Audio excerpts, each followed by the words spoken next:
मेरा घर नरवरगढ़ पड़ता है।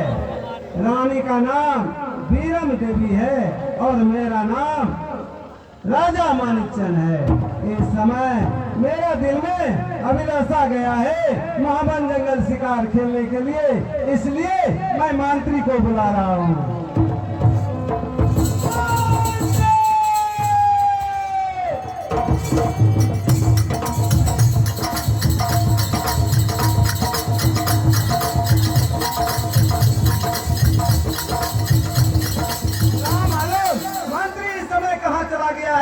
ठीक है, मैं दोबारा आवाज लगा रहा हूँ, देखता हूँ मंत्री आता है या नहीं।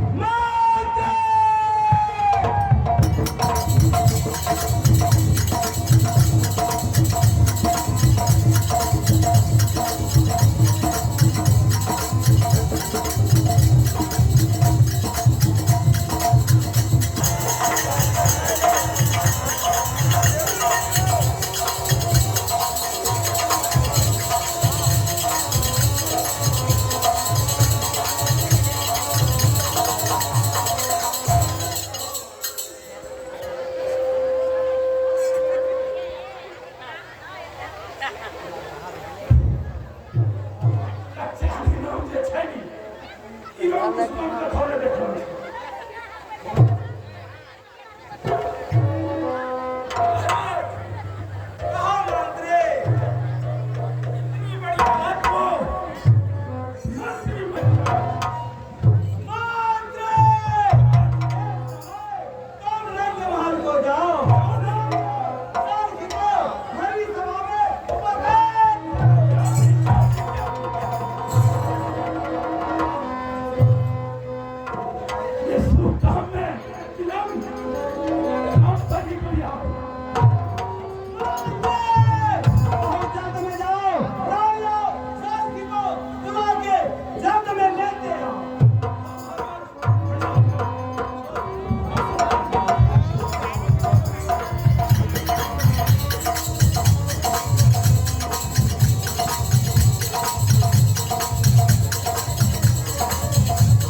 आदमी मेरे सामने उपस्थित।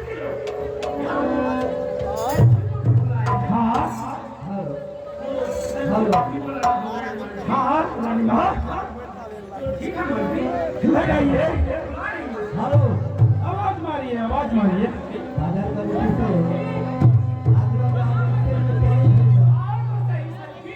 से पानी भेज दो। राजा कबीर का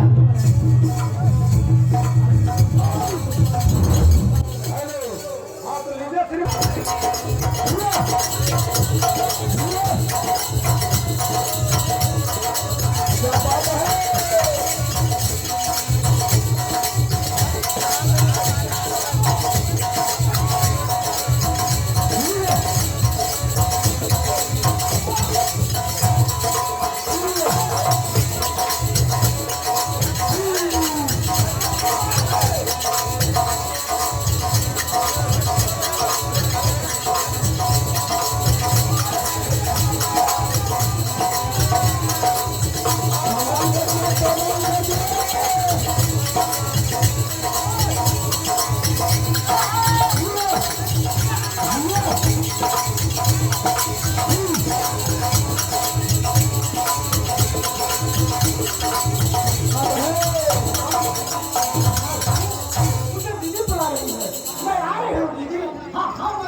खींची मिला देते और हमारे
पे भी तुझसे आग्रह है कि एक बार भी पानी अल्लाह में पहुंचा दूं। महारानी, इस विषय में मुझे किसी बात का मालूम नहीं है। क्या तुम्हें भी कुछ पता नहीं है? नहीं। ठीक है मंत्री, तो जल्दी में चलो। चलें चलें। तुम्हें भी कुछ पता नहीं है? बात क्या है? चलो। और इनके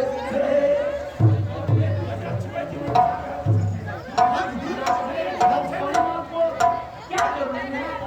बहुत जल्दी बुलाए हैं। जितना दिन बुलाए हाँ तो इसमें विलम्ब क्यों करती है? सुनो, निकाल लिया ओ मैं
पानी प्यार दिया हमें देखना।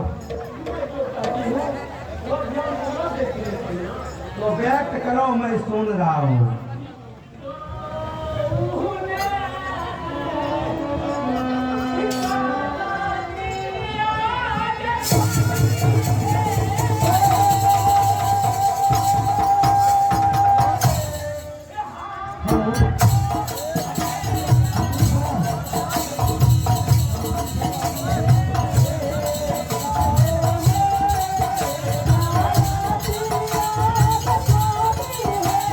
है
आखिर किस कारण से मुझे दरवाजे को बुलाए हैं सबकी और हमको क्या कारण से बुलाए हैं स्वामीनाथ वह तो बताए स्वामीनाथ मैं तुम्हें किस कारण से यहाँ बुलाया है वो जान सकती हो भाई।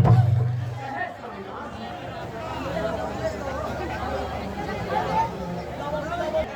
जो मैं कह रहा